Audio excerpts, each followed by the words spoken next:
Welcome back to my channel. তো বন্ধুরা, কেমন আছো তোমরা? আশা করি খুব ভালো আছো। আমিও অনেক অনেক ভালো আছি। তো বন্ধু, আজকে আমি চলে এলাম আজকে এই সকালবেলা তোমাদের সাথে কিছু কথা বলার জন্য। তো বন্ধুরা, আজকে আমি চলে যাব পুরুলিয়া সকালেই। ভাবছি 7টা কি 7:30টার বাসে। তো পুরুলিয়া যাব এই কারণেই, মায়ের যে কিডনি স্টোনটা হয়েছিল সেটা কিন্তু এখনও পর্যন্ত সেটা সারে নাই, মানে অপারেশন করাইতে হবে। তো দুর্গাপুর আমি গিয়েছিলাম এর আগে আমি ভিডিওতে তোমাদেরকে জানাই দিয়েছি। তো দুর্গাপুরে যাওয়ার পর সেখানে জানতে পারলাম যে অপারেশন তো হবে, কার্ডের মাধ্যমে হবে, সব কিছুই হবে, কিন্তু ব্যাপার হচ্ছে যে ওখানে মোটামুটি একটু টাইম লাগবে, 15 থেকে 20 দিন সময়। তো বন্ধুরা, এই যে এত ঠান্ডা, এই শীতের কনকনি ঠান্ডাতে মানে ওইখানে 15-20 দিন থাকা, এটা বিরাট কষ্টকর ব্যাপার। তো সেই জন্যে আমার পরিবারের লোক, আমার আত্মীয় স্বজন যারা আছে কাছের লোক, তারা আমাকে বারণ করলো যে ওইখানে অপারেশন করাইতে হবে না, তুমি পুরুলিয়াতে কোথাও দেখাও। তো পুরুলিয়াতে যে খবরটা নিলাম যে পুরুলিয়াতে হবে অপারেশন, কিন্তু কার্ডে হইতে গেলেও পয়সা প্রায় 50%-এর উপরে লাগবে, বাকি টাকাটা হয়তো কার্ডের থেকে কাটিবে। তো বন্ধুরা, এই হচ্ছে ব্যাপার, মানে 60,000 টাকা যদি আমার পুরুলিয়াতে খরচা হয়, তো মোটামুটি 35 থেকে 40 হাজার টাকা আমার এখানে খরচা হবে। আর দুর্গাপুরে কিন্তু 1 টাকা হবে না।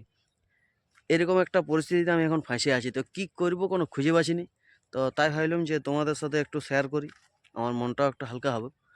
তো আজকে যে পুরুলিয়ার গল্পটা শুনেছিলাম, সেটা আমাদের একজন আত্মীয় এখানে অপারেশন হয়েছে, তার কিন্তু কার্ডের মাধ্যমে হয় নাই, নর্মাল ক্যাশ দিয়ে অপারেশন হয়েছে। তো মোটামুটি 60,000 টাকা খরচা হয়েছে। তো সেটাই ভাবছি যে তার কাছে একবার দেখা করে আসি, সেই ডাক্তারবাবুর সাথে। ডাক্তারবাবুর নাম অভিষেক প্রসাদ। কেমন ডাক্তার আমি কোনো জানি নাই, শুধু তার যে প্রেসক্রিপশন ছিল সেখানটাতে লেখা ছিল কনসালট্যান্ট ইউরোলজিস্ট। তো কনসালট্যান্ট ইউরোলজিস্ট মানে কি আমি সেটা কিন্তু জানি নাই, সব ইংরেজি ব্যাপার, তো আর অত শত ইংরেজি আমি বুঝি নাই।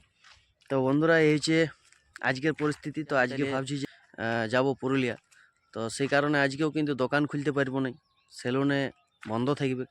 আর যারা সেলুনে আজকে আসবে ভাবছিলে, তারা অন্তত আজকের দিনটা এসো না, আজকে আমাকে পাবে নাই।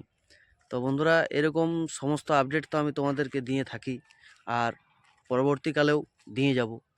তবে তোমরা একটু আমাকে সাপোর্ট করো, আমার এই ভিডিওটাকে লাইক করো, শেয়ার করো, আর আমার এই চ্যানেলটাকে সাবস্ক্রাইব করে রাখো। তবে কিন্তু আমি আরও আগে দিকে বাড়তে পারবো। আর আমার এই চ্যানেলটা যদি মনিটাইজ হয়ে যায় বা আগে যদি আরও অনেক উপরে চলে যায়, তাহলে আমার এই মায়ের অপারেশনের নিয়ে, মানে এই যে ছোটোখাটো জায়গায় দড়ি বলতে হবে না, হয়তো পয়সা দিয়ে ভালো কোনো জায়গাতে অপারেশন করাতে পারতাম। তো বন্ধুরা, সেসব কথা থাক, অন্তত একটা লাইক আর চ্যানেলটাকে সাবস্ক্রাইব করে রাখবে।